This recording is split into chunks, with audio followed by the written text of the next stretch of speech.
Hello everyone and welcome to the D2O Heavy Water. This video will try to distill and analyze the complex set of problems, trends and implications surrounding the performance of Algerian boxer Imane Khelif, who won Olympic gold in the female 66 kilogram division in the 2024 Games in Paris. As this performance somehow gathered attention that went far beyond its athletic value, and became a polarizing vector for pre-existing deep societal and political conflicts. We will try to unlock all the nuances and see this matter from the different perspectives that are available to us. Please note that the goal here is to objectively study this event and its implications, and in no way to promote or attack any person's views, ideologies, or movements. It is therefore natural that the same is demanded from you should you choose to contribute to it by commenting. Every 4 years, for 2 weeks, the world's attention is directed to the Summer Olympic Games, a festival of sport bringing together athletes and spectators from all over the world, and viewed live by a global audience. This celebration of international cooperation, peace, respect, fair play, and performance has nevertheless not been without controversy, and past Olympiads saw various incidents that deviated from these ideals. The Paris 2024 33rd Olympiad was no exception in that regard, and had its fair share of criticism, first relating to the content of its opening and closing ceremonies, as well as to the inevitable organizational flaws that accompany the many achievements particular to such major events. A very important Olympic and general sports ideal is that of fair play and equal opportunity for all participants, none of whom should have an unfair advantage over the others.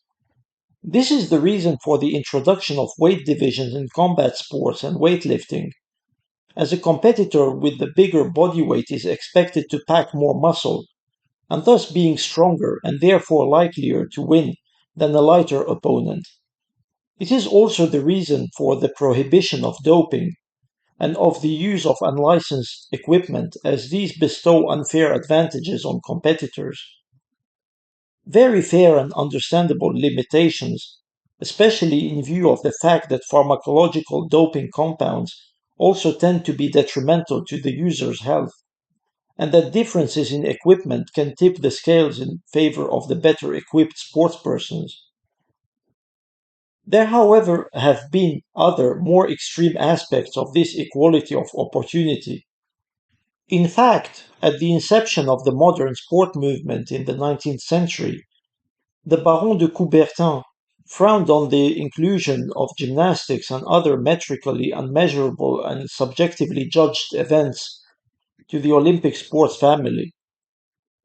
Also surprisingly, training itself was sometimes seen as something conferring an unfair advantage to competitors, and thus something rather ungentlemanly and unsportsmanlike.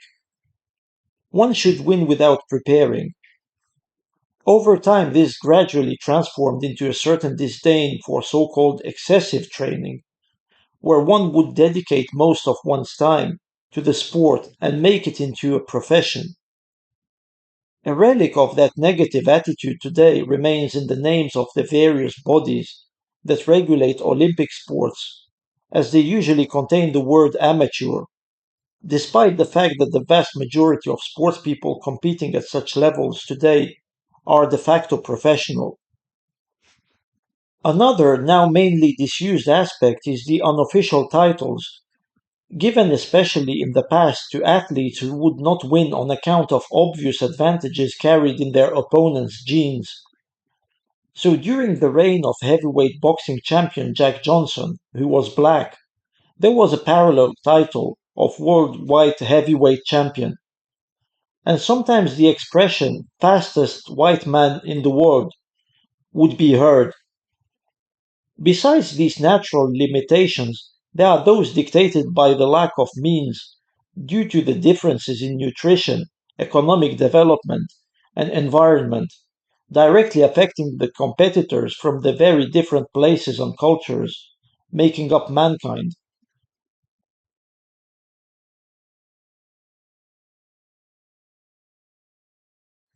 Most important for our case today is the segregation of men and women into two different divisions with their own events. Because of the obvious strength, muscle mass, and hormonal advantages that men have, also advantages in coordination, reflexes, and spatial perception that led to this separation also being relevant and applied in activities that do not require strength and size, such as shooting, motor sports, and chess. Of course, both of the latter fields are not Olympic sports.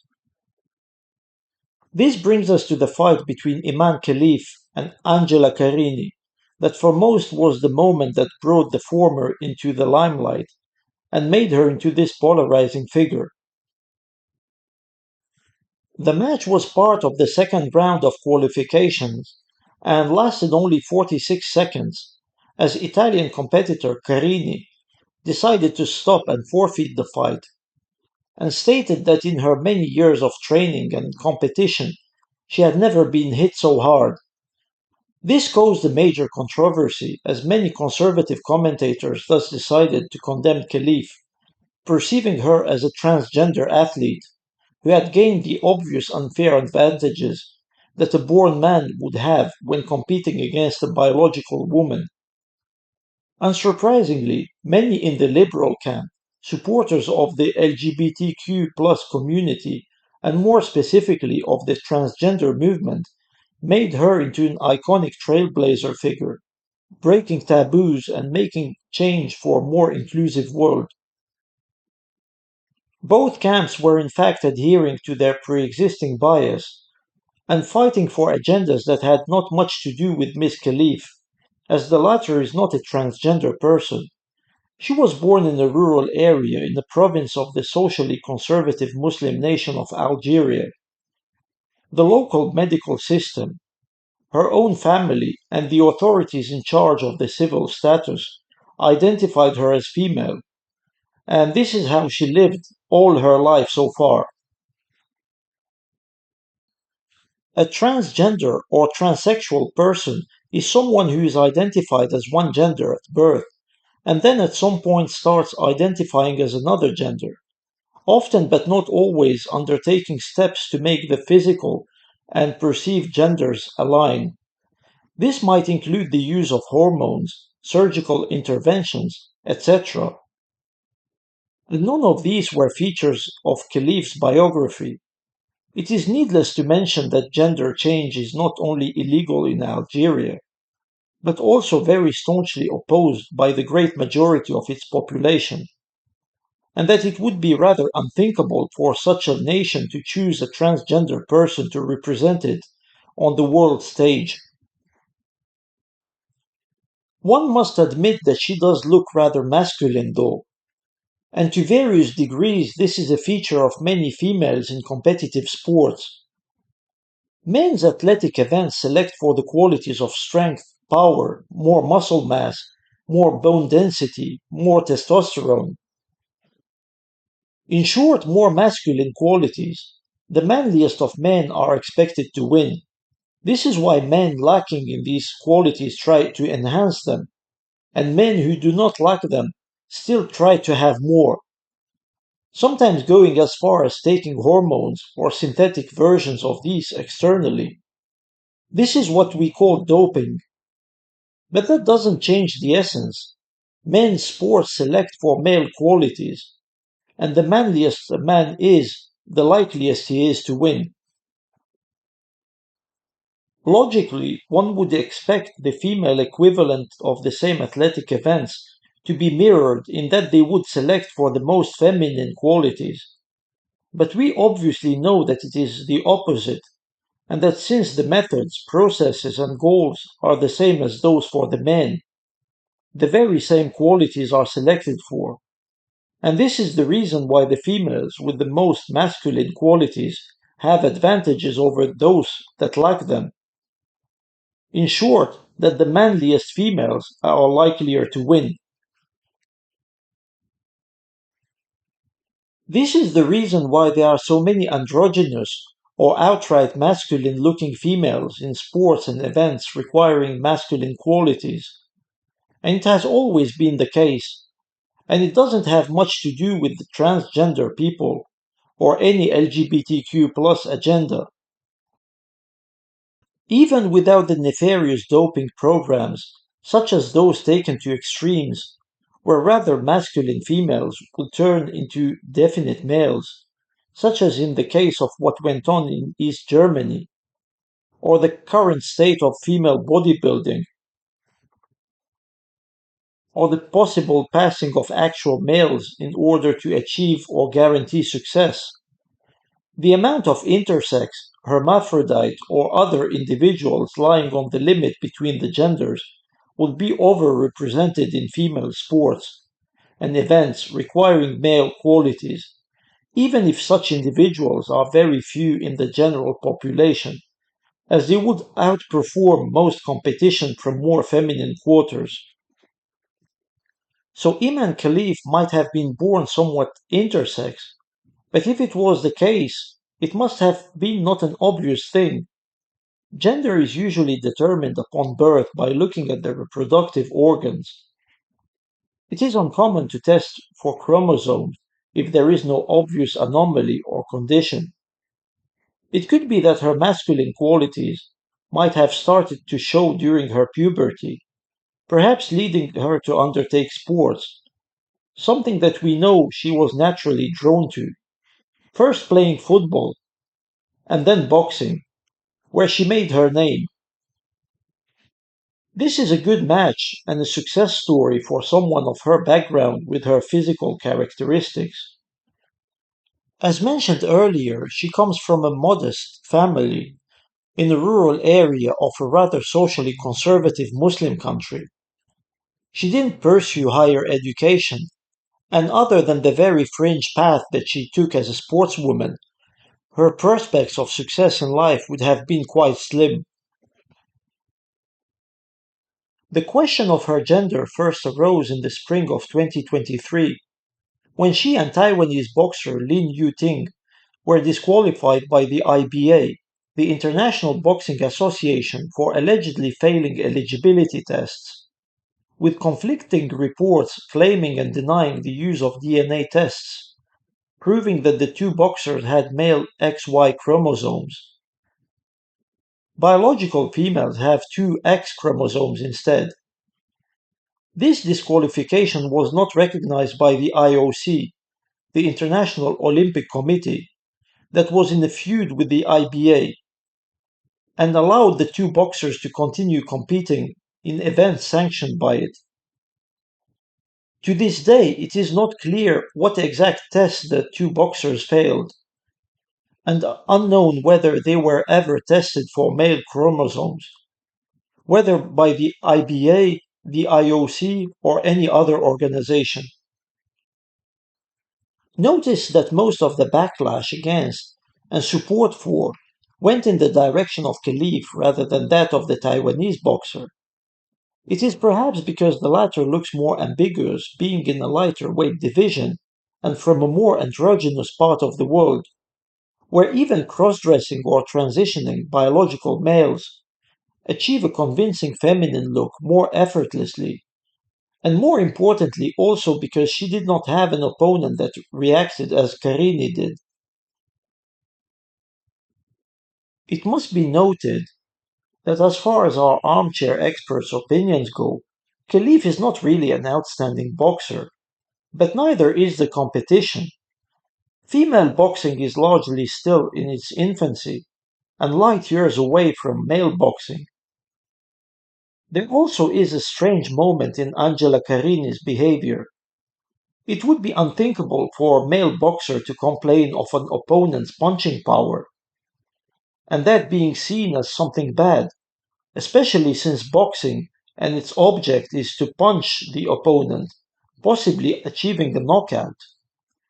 The complaint also occurred while Khelif's fighting seemed to be rather mediocre, and the extraordinary punching power described by the Italian boxer was not evident in that or any other of Khelif's fights.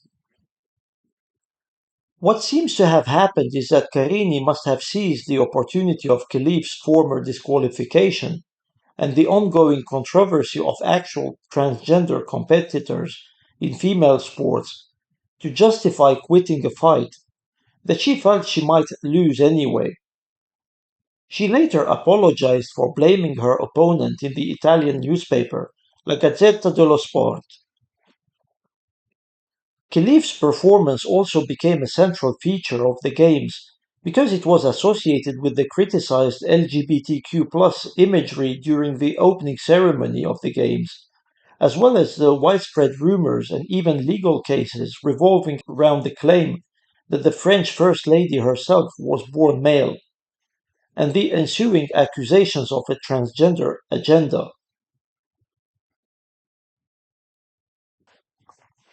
It must also be said that although it doesn't seem to be the case in these particular Olympic Games, there is a real problem of transgender athletes that benefited from going through puberty as males and thus gained male specific muscle mass, bone density, and other advantages before undergoing a transition into the female gender. These competitors clearly have an unfair advantage over those who were born female, and their participation could destroy the already fragile institution of female sports, as often average formerly male athletes outperform elite female ones in events requiring strength and other male qualities. Although this seems to be still confined to less global competitions, a proposed solution to that would be the systematic testing of chromosomes and hormones for all female competitors, something that doesn't seem to have been done in this particular case. To avoid exclusion, transgender athletes of any condition could compete in the men's division, and that would not raise any problems or controversy, since they don't have an unfair advantage over actual males. This is quite commonplace in Thailand, where there are a number of male to female transgender fighters who regularly and often successfully compete against men in the national sport of Thai boxing, Muay Thai.